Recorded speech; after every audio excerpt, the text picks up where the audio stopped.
Seems to be working on my end now. So we're going to go back. We're going to start over the reading. Basically, super high level. There was a cheat that happened at the 10K in Madison, Wisconsin in top 8 over the weekend.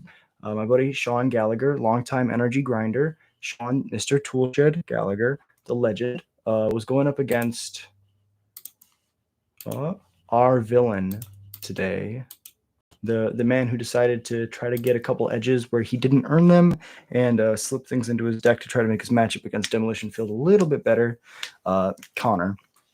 Connor has 2 basic planes in play, and if we look at the deck list, there was only 1 registered. And so Sean makes a beautiful write-up here that we're just going to read through very quickly. Top 8, my opponent's playing Boros Mike's versus aggro. Notably, they have a Boros Charm, Lightning Helix, and Shard Mage's Rescue for white cards in their list. Game 2 might also be game 1, but can't remember. Opponent has 2 basic planes in play. I have no idea how many times he hit the white source to play spells, but in the game in question, I definitely made decisions based on the fact he had multiple white sources in play. Not removal spell something, Shard Mage Rescue type things. So basically, hexproof or protection spells.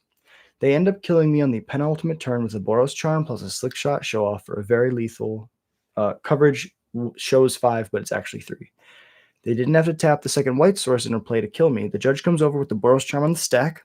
Coverage mentions that I'm probably just talking to a judge. Sean asks, is something wrong? Gets no answer that he can remember. So he concedes, thinking it's going to be like a small point, like nothing to lose a game. Picks up his cards, goes to dinner. In top 4, the opponent who beat me gets a deck checked. He doesn't have 2 planes in his deck or the deck box. Timestamp and screenshots show opponent had 2 planes in play. Essentially, it boils down to one of 2 things. 1, he either added a basic land against me to play longer games and be better versus Demolition Field. Seems kind of silly, but if you're making decisions to cheat already, maybe this is something important to you. Or he misregistered his deck on accident and then decided to cut a land to play against Gruul in the top 4 to lower his land count. Regardless, either scenario made an edit to his deck, and then when confronted by the judges, the storage didn't add up. A disqualification was handed out to the player.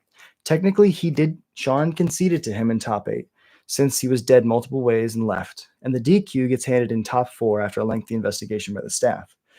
While the match was being played, apparently the table spotter told us to pause our match. Sean just didn't hear that or misunderstood and thought that thought everything was good and that some other thing was going on not related to the match, like time or the life total. Had he not conceded at that exact moment, maybe he makes top 4 with the top opponent getting DQ'd in top 8 instead of dying to a Boros Charm. It's not a great situation for anyone involved. Timelines are a little weird, but that's the gist of it. TLDR, opponent cheating gets caught with lethal in play. I look over, didn't really see or hear anything to cause concern from the judges, so he scoops, goes to dinner. Opponent gets DQ'd while he's at dinner, so another player gets a bye to the finals. He gets nothing out of top 8 prizes. All that being said, I'm a little sad he couldn't run back another standard blue-white win. NRG staff handled it best they could. I appreciated everybody who I talked to. It seemed like a gray area for everyone involved. Yes, I wish I got more prizing stuff for getting cheated, but timelines were a little weird. Wait, all that being said, NRG staff he understands not getting enough prizing for being cheated by his opponent, but also understands NRG has to uphold the tournament integrity to the best they can given the situation. Giving a win for a match he technically already conceded isn't a perfect fix, and he understands that. He loves playing the NRG series. It won't stop him, and he'll be back to run it back at another event in a month or so. Sean, Mr. Toolshed Gallagher. So shout out to the legend for having a great attitude about it. Looking a cheater like straight in the eye and playing through them. Sometimes your opponent has the cards, and sometimes they cheat to get the cards. But Sean just being as Mark said it so beautifully, the samurai with honor in this situation, just playing the game to the best of their ability. When they die, they die. And really, really awesome player. Sean's just a great guy. Someone who loves Magic.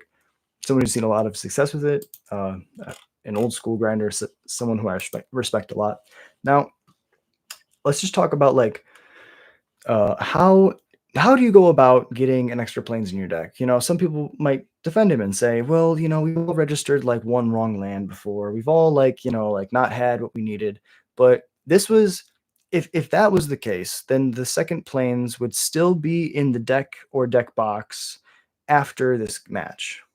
The missing planes out of the deck box after this match is what's really concerning. You see an intent there. Connor, if he just forgot about it, wouldn't have taken it out of his deck box, but it seems to be something that he brought in purposefully to give him an edge in this match so that he could double spell more effectively, more efficiently, while in the next match against Gruul, he didn't have the planes. So he either realized it was an error and took it out of his deck without notifying tournament staff, which is in itself cheating, or he's adding lands and cutting lands depending on his matchups, thinking that nobody's going to see. So either way, it's a really, really unfortunate situation for Magic in general when someone thinks that they can, take any opportunity that they have to try to make get edges or to angle shoot. This is classic angle shooting, right? No, this is straight up cheating, right? Angle shooting is when you pressure your opponent into playing differently because you put a lot of stress on them.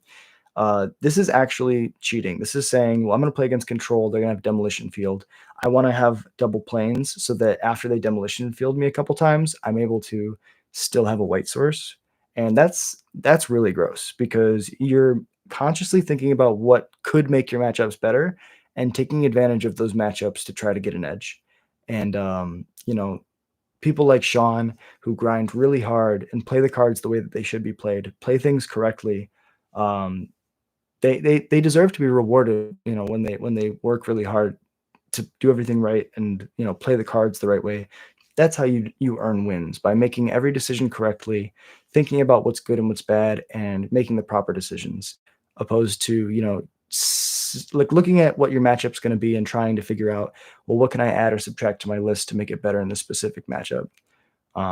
Honestly, that's like some beginner Magic stuff where you're like, oh, I'm gonna take this and I'm gonna put it in my deck because it makes me better this round, and then next round I'm gonna take it out and I'll put something else better in the deck.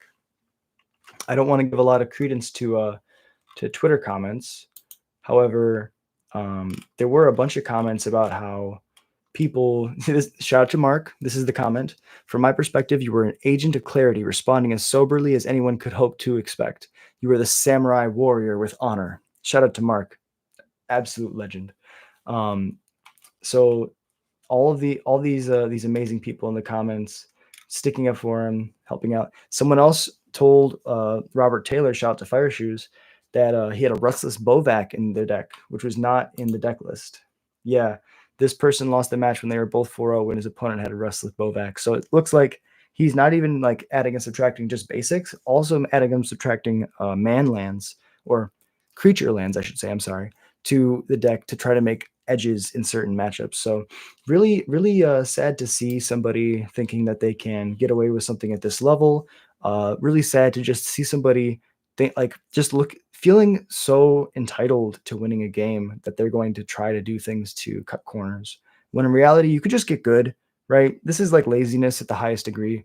You could just get really good and be better at this game than your opponent, right? And then this is a matchup where if you're just trying to be good, Sean's gonna win because Sean's a better player. He's put the time in, he's ground, he has the experience with the cards, he deserves the win. Connor decides that because he wants the win and he doesn't care who's earned it and who's put the work in to get to the position, to have the experience, to know how to play the cards, to get the win. Instead, he decides to add and subtract lands to make his matchups better. And it's just sad to see overall. So shout out to Sean for being a pillar of light in the community. Right now, he is the shining knight and Connor is the dragon. And the community is all rallying behind Sean. And it's kind of just sad to see somebody, especially playing a good deck. You're playing Boros Mice. That deck's very strong. You're going to get wins. Why cheat, right? And it comes back to the age-old adage of cheaters are going to cheat. It doesn't matter. There's no reason why. Cheaters are just going to cheat. That's just how it goes. So a little bit of a shorter video today here. I was going to show a little bit of the coverage, but honestly, Sean just draws a couple cards and casts a lethal burn spell.